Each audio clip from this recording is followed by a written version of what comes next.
بسم اللہ الرحمن الرحیم بسم اللہ وحدہ والصلاة والسلام علی رسول اللہ اما بعد۔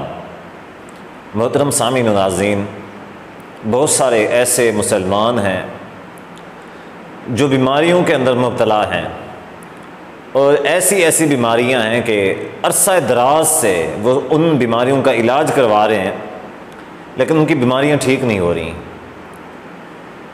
حتیٰ کہ علاج کروانے سے مایوس آ چکے ہیں۔ ان کے پاس آخر میں جب دوائیاں لے کے ڈاکٹروں کے پاس سے دھکے کھا کے مایوس ہو جاتے ہیں، ان کے پاس ایک آپشن باقی رہتا ہے۔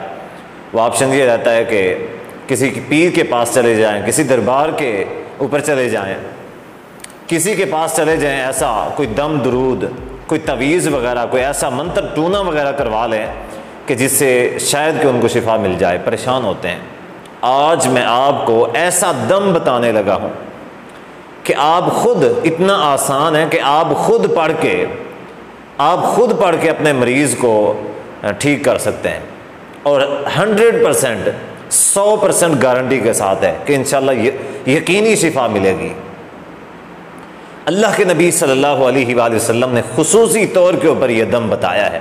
نبی صلی اللہ علیہ وآلہ وسلم نے فرمایا، من عاد مریضا لم يحضر اجلہ فقال عنده 7 مرار، کہ جو شخص کسی مریض کی تیمارداری کے لیے گیا ہوا ہے، اس کی عیادت کرتا ہے، تو بیمار ہے، اس کے اوپر 7 مرتبہ یہ دم کر کے پڑھتا ہے، 7 مرتبہ یہ دم کرتا ہے، اگر تو اس کی موت نہیں لکھی ہوئی، اس بیماری کی وجہ سے اس کی موت نہیں لکھی ہوئی، تو اللہ تعالیٰ اس شخص کو شفا عطا فرمائے گا۔ اگر موت لکھی ہوئی ہے تو پھر تو اس کا کوئی حل نہیں ہے، اللہ تعالیٰ اس کی بیماری کو ٹھیک نہیں کرے گا، اس کی وہی بیماری اس کی موت کی وجہ بنے گی، سبب بنے گی۔ لیکن اگر تو اس کی بیماری، اسی بیماری کو اللہ نے وجہ موت نہیں بنانا، تو اللہ تعالیٰ یقینی شفا عطا فرمائے گا۔ یہ نبی صلی اللہ علیہ وآلہ وسلم کی سچی زبان سے نکلے ہوئے الفاظ ہیں۔ وہ دم کیا ہے؟ وہ دم آپ یاد کر سکتے ہیں، الفاظ جو نبی صلی اللہ علیہ وآلہ وسلم نے فرمائے ہیں، اسأل اللہ العظیم رب العرش العظیم ان یشفیک۔ اسأل اللہ العظیم، میں اللہ عظیم سے سوال کرتا ہوں، رب العرش العظیم، جو عظیم عرش کا رب ہے، ان یشفیک، کہ اللہ تعالیٰ تجھے شفا عطا فرمائے۔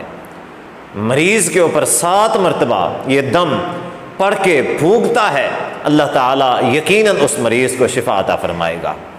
تو ایسا دم عام طور پہ کافی سارے مولوی حضرات نہیں بتاتے، کافی سارے پیر حضرات نہیں بتاتے، تو میں نے بتایا ہے اللہ تعالیٰ کی رضا کے لیے۔ آپ اس کو پڑھیں، اس کے اوپر عمل کریں، یہ کر کے دیکھیں، انشاءاللہ اللہ تعالیٰ یقینی طور پہ شفا کاملہ عاجلہ عطا فرمائے گا، اور اس فقیر کو پھر دعاؤں میں یاد رکھیے گا۔ والسلام علیکم ورحمۃ اللہ وبرکاتہ۔